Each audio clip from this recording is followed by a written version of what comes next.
नमस्कार दोस्तों, आज हम आप लोगों के लिए लेकर आए हैं रीजनिंग का इम्पोर्टेंट प्रश्न जो आपके एग्जाम के लिए महत्वपूर्ण है।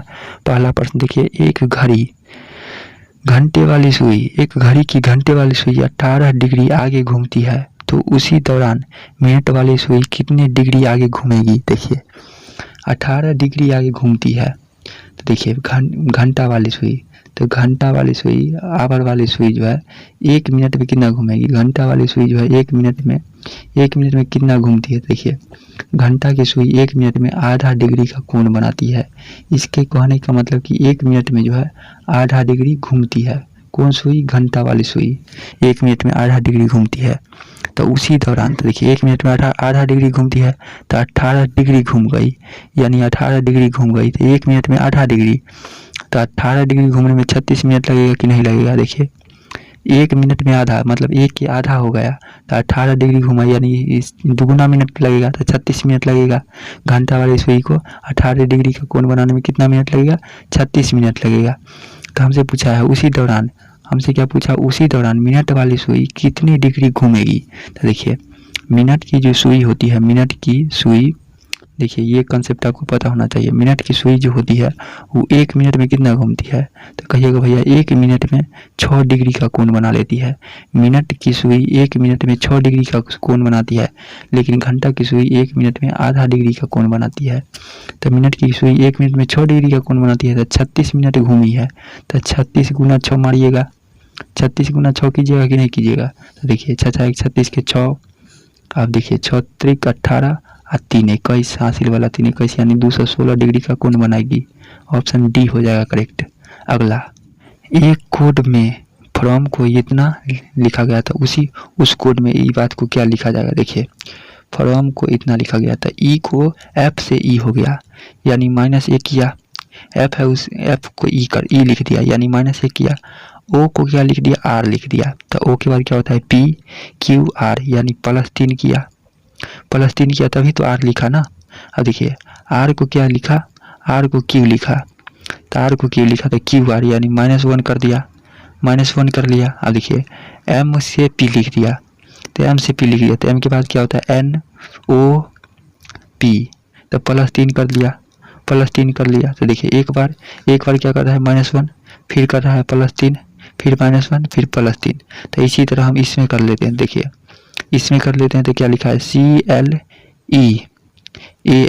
यही ना है, तो इसमें भी हम कर लेते हैं वही। तो सी में हम -1 करेंगे, तो सी में -1 करेंगे तो बी हो जाएगा। फिर देखिए एल में L +3 करेंगे, तो एल के बाद क्या होता है? LMNO, तो ओ होगा, बी ओ हो जाएगा। फिर देखिए ई में -1 करेंगे, तो ई में -1 करेंगे तो डी हो जाएगा। फिर देखिए ए में -1 करेंगे तो क्या हो जाएगा? डी हो। देखिए ए में +3 करेंगे ना, ए में +3 करेंगे तो डी हो जाएगा। देखिए ऐसा वाला कोई ऑप्शन है क्या? ऑप्शन सी में मिल रहा है, तो ऑप्शन सी हो जाएगा करेक्ट। देखिए एन में फिर -1 करते तो एम लिख देते, तो यही ना आया था, ये तो ऑप्शन सी में है। 2 मिल गया तो बात खत्म, ऑप्शन बी हो गया करेक्ट। अगला, यदि परसों बुधवार था तो आगामी परसों के बाद तीसरा दिन कौन सा दिन होगा। देखिए ये पूछा गया, ग्रुप डी में पूछा गया प्रश्न, इसीलिए हम इसको लाए हैं। देखिए परसों शुक्रवार है, तो देखिए पहले हम आज भी एगो बनाते हैं, तो ये हमारा रेड वाला जो है ये आज है, ठीक है। तो परसों शुक्रवार है, तो परसों था, ये हो गया बीता कल, और ये वाला बीता, ये बीता, और ये आने वाला, ये लिखते हैं आगे आने वाला, ये वाला हमारा बीता हो गया। तो देखिए ये बीता कल, ये बीता परसों, तो ये परसों क्या है? शुक्रवार है, ये परसों शुक्र है, तो ये हो जाएगा शनि, तो ये क्या हो गया? रवि। तो हमारा आज क्या है? आज रवि हो गया। तो आगामी परसों के 3 दिन बाद, आगामी परसों, तो देखिए ये आगामी कल हो गया, ये आगामी कल, ये आगामी परसों, ये आगामी परसों हो गया। और उसके बाद 3 दिन बाद 1 2 3, 3 दिन बाद कौन सा दिन होगा? तो आज कौन दिन है? रविवार है, तो रवि से छोड़ दीजिए सोम, ये हो गया सोम हमारा, ये मंगल, ये उसके बाद ये हमारा हो गया बुध, ये बृहस्पति, और ये शुक्र। तो हमारा कौन दिन होगा? शुक्रवार। ये हो जाएगा हमारा ऑप्शन बी। इसके लिए कोई ट्रिक ही नहीं है, ये तो ऐसे ही आपको बनाना पड़ेगा। तो ऑप्शन बी हो गया करेक्ट। अगला, 8 मित्र GHIJNOP और Q एक सीधी रेखा में बैठे हैं, परंतु आवश्यक नहीं किसी क्रम में। HO के दाएं दूसरे स्थान पर बैठा है, ठीक है। देखिए 8 लोग हैं, तो 8 लोग के लिए पहले 8 जगह होना चाहिए। तो देखिए 1 2 3 4 5 6 7 8, 8 लोग हो गए। तो ये वाला इधर से थोड़ा साइड कर लेते हैं, तो 8 लोग हो गए। अब देखिए HO के दाएं दूसरे स्थान पर, तो O के दाएं, तो ये हमारा दाएं होगा, आगे की तरफ लिखते हैं तो ये दायां हो जाएगा। तो O के दाएं दूसरे स्थान पर यानी यहाँ पर H होगा, ऐसे ही बैठेगा, ठीक है। लेकिन बोला है O पंक्ति के एक छोर पर बैठा हुआ है, तो देखिए अब O का स्थान क्लियर हो गया। O को यहाँ बैठाएंगे तो H को यहाँ बैठाना पड़ेगा। ये बात क्लियर हो गया ये लाइन से।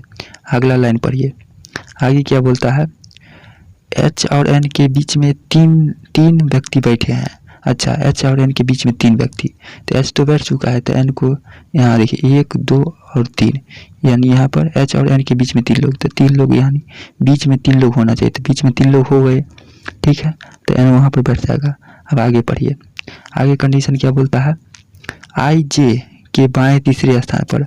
अच्छा, I जो है I J के बाएं, तो J के बाएं है, तो J को अगर यहाँ रखें, अब इधर बताते हैं रफ में, J को अगर यहाँ रखें तो I J के बाएं तीसरे स्थान पर, तो पहला दूसरा और तीसरा, यानी यहाँ पर क्या हो जाएगा, हमारा I हो जाएगा।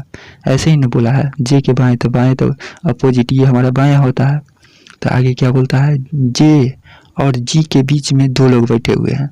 अच्छा, J और G के बीच में 2 लोग, तो देखिए यहाँ पर तो I हो गया, तो इसके बाद देखिए 1 और 2, तो यहाँ पर G बैठेगा, ऐसे ही ना बैठ पाएगा, बाकी तो कोई दूसरा तो कोई उपाय है ही नहीं। तो देखिए ऐसे ही यहाँ आन के यहाँ पर लेके पुट कर दीजिए, तो देखिए यहाँ पर क्या हो जाएगा, हमारा G हो जाएगा, ठीक है। अब देखिए 1 2 सीट खाली चाहिए, उसके बाद यहाँ G चाहिए, तो 1 और 2 हो गया सीट, ये तो यहाँ से यहाँ इधर तक काम खत्म। अब देखिए ये J के बीच में 2 सीट चाहिए, तो 1 सीट ये 1 सीट ये, तो यहाँ पर हमारा क्या हो गया, I हो गया, ठीक है। अब बोला P N का निकटतम पड़ोसी नहीं है, तो N का निकटतम पड़ोसी कौन नहीं है, P नहीं है, तो P यहाँ पर नहीं हो सकता है, P यहाँ पर नहीं हो सकता है। इसके अकॉर्डिंग देखिए यहाँ पर थोड़ा हटा के लिखते हैं ठीक से, देखिए P का निकटतम पड़ोसी नहीं है, तो P यहाँ पर नहीं हो सकता है। देखो कौन बच गया है, 2 ना बचा हुआ है, तो यहाँ पर क्या हो जाएगा, यहाँ पर Q हो जाएगा, तो P को यहाँ पर होना पड़ेगा। P जब यहाँ पर हो ही नहीं सकता था कि यहाँ पर Q हो जाएगा और यहाँ पर P हो जाएगा। सबको अरेंज कर दिए, तब देखिए आप नीचे दिए गए प्रश्न का उत्तर दे दीजिए। तो देखिए दी गई व्यवस्था के आधार पर Q के संदर्भ में निम्न में से कौन था कथन सत्य है। Q और N के बीच 2 व्यक्ति बैठे हैं। Q और N के बीच में कितना व्यक्ति बैठे हुए हैं, 2 व्यक्ति थे Q और N के बीच में। देखिए Q और N के बीच में यहाँ पर क्या लोग बैठे हुए हैं, एक भी लोग नहीं बैठे हुए बीच में, तो ये स्टेटमेंट गलत है। दूसरा स्टेटमेंट देखिए, दूसरा स्टेटमेंट क्या बोला, Q के दाईं ओर, Q के दाईं ओर केवल 2 व्यक्ति बैठे हुए हैं। अच्छा देखिए Q यहाँ है, तो यहाँ इसके दाईं ओर क्या कितना व्यक्ति है, देखिए 2 व्यक्ति है, N और G, तो ये बात बिल्कुल सही है, ऑप्शन दूसरा जो है करेक्ट। अगला प्रश्न देखिए, अगला प्रश्न आपके सामने यहाँ पर है, देखिए क्या है, निम्नलिखित में से वह व्यक्ति कौन है जो पंक्ति के एकदम दाएं छोर पर बैठा है, दाएं छोर, तो दायां कौन होता है, दायां ये हमारा होता है, दायां आगे की तरफ लिखते तो आगे वाला दायां होगा, तो G हो जाएगा राइट आंसर, इसका right answer G, option C। अगला प्रश्न देखिए, निम्न में से, अगला प्रश्न क्या है, निम्न में से कौन G और J के ठीक बीच में बैठा है। निम्न में से कौन J और G के बीच में, J और G के बीच में, तो देखिए J हमारा यहाँ है और G हमारा यहाँ है, तो इस दोनों के बीच में ठीक बीच में कौन है, Q और N है, Q और N, तो Q और N वाला कोई ऑप्शन है क्या, देखिए N और Q, ऑप्शन D जो है करेक्ट हो जाएगा, ऑप्शन D। अगला प्रश्न देखिए, विपिन अपने घर से दक्षिण की ओर 60 मीटर चलकर, देखिए पहले तो आपको एक दिशा बनाना पड़ेगा, तो ये हमारा होता है क्या, उत्तर, ठीक है। तो ये हमारा क्या हो जाएगा, नीचे वाला दक्षिण, नीचे वाला हमारा दक्षिण, नीचे वाला दक्षिण हुआ, तो दायां हाथ जिधर है वो हमारा पूर्व हो जाएगा, तो ये पश्चिम, ठीक है।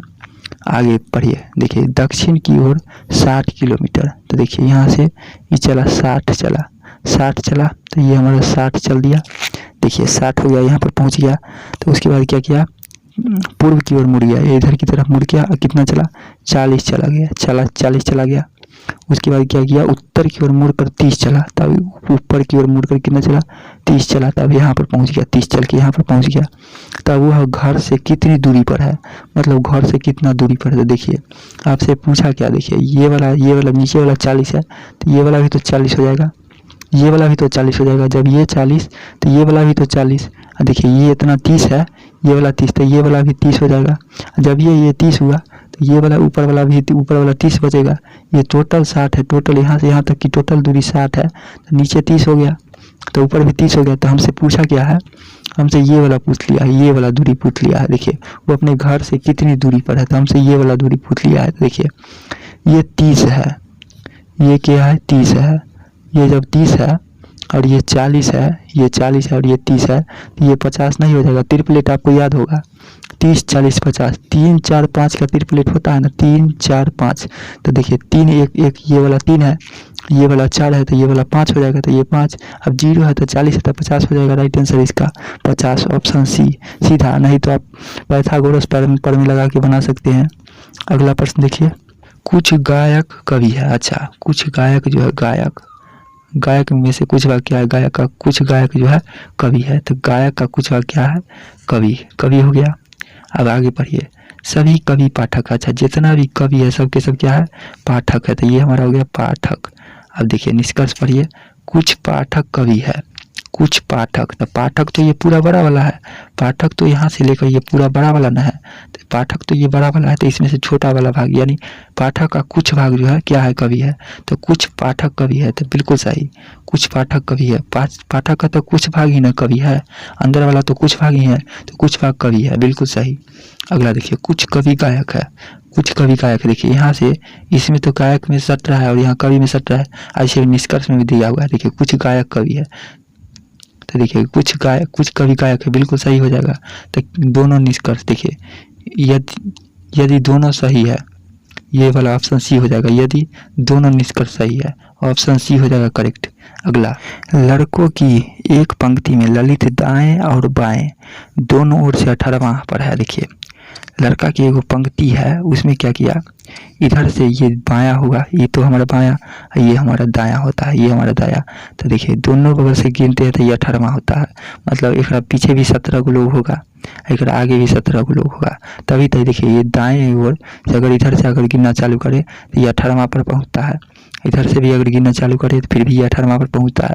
इसका मतलब ये बीच में बैठल है, इससे पहले 17 लोग, इसके बाद 17 लोग, तो क्या को लोग हो गया 17 17 34 लोग, एगो खुद ही बैठल है बीच में, तो 34 1 35 लोग है, कुल पंक्ति में 35 लोग, ऑप्शन डी। अगला, राम की आयु अपने पिता की आयु का 6ठा भाग है। 10 वर्ष बाद राम के पिता की आयु विमला की आयु से दुगुनी होगी यदि विमला का 8वां जन्मदिन 2 वर्ष पूर्व था। देखिए यहीं पकड़िए, देखिए विमला का 8वां जन्मदिन 2 वर्ष पूर्व था, तो विमला का 8वां जन्मदिन जो था 2 वर्ष पहले था, तो अभी वाला वर्तमान जन्मदिन कब होगा, वर्तमान में तो इसको 10 वर्ष हो चुका होगा। देखिए 8वां जन्मदिन 2 वर्ष पहले था, 2 वर्ष पहले ये 8वां जन्मदिन मनाया, 2 वर्ष पहले न मनाया था। अभी जो है, अभी विमल का उम्र कितना होगा, अभी विमल का उम्र जो है कितना होगा, विमल का उम्र हो जाएगा अभी 10 वर्ष, काहे कि 8वां जन्मदिन 2 वर्ष पहले मनाया है, तो अभी कितना होगा 10 वर्ष होगा विमल का जन्मदिन, विमल का उम्र होगा 10 वर्ष। अब देखिए 10 वर्ष बाद राम के पिता की आयु विमल की आयु से दुगुना, तो देखिए 10 वर्ष बाद, तो 10 वर्ष बाद तो विमल की भी आयु तो 10 + 10 होगा, अभी 10 है, तो विमल की भी आयु तो 10 वर्ष बाद 10 + 10 हो जाएगा। और विमल की आयु जो क्या है, राम के पिता की आयु से दुगुना है। देखिए 10 वर्ष बाद राम की पिता की आयु विमल की आयु से दुगुना, तो विमल की आयु तो 10 + 10 हो जाएगा, तो इसका दुगुना किसकी आयु है, राम के पिता की आयु, यानी 10 दूना 20, 10 10 20 और 20 दूना के 40, तो 40 किसका हो गया, पिता की आयु हो गया, 40 किसका आयु हो गया, पिता की आयु। अब विमल का क्या हो गया 20 वर्ष, 10 वर्ष तो ये प्रेजेंट में है, तो प्रेजेंट में 10 वर्ष है, तो 10 वर्ष बाद तो 10 10 20 वर्ष हो जाएगा विमल की आयु, और इसका दुगुना है पिता की आयु, यानी पिता की आयु है 40 वर्ष। ठीक है, तो हमसे क्या पूछा, तो राम की आयु कितने वर्ष है, तो राम की आयु तो 10 वर्ष बाद का ना है 40 वर्ष, तो अभी वर्तमान में कितना होगा पिता की आयु, वर्तमान में तो 30 होगा, वर्तमान में 30 होगा कि नहीं होगा, ये तो 10 वर्ष बाद का ना 40 है, तो वर्तमान में पिता की आयु 30 वर्ष। तो देखिए तो राम की आयु कितना वर्ष है, तो राम की आयु कितना वर्ष है, तो देखिए 30 वर्ष पिता की आयु, तो पिता की आयु का छठा भाग बोला है। देखिए पिता की आयु का छठा भाग, तो पिता की आयु 30, तो इसका छठा भाग काट दीजिए, कितना गया 5 वर्ष। तो राम की आयु कितना है 5 वर्ष। ऑप्शन सी हो जाएगा करेक्ट। दोस्तों अगर वीडियो पसंद आया तो वीडियो को लाइक कीजिएगा। मिलते हैं अगली वीडियो में, तब तक के लिए जय हिंद।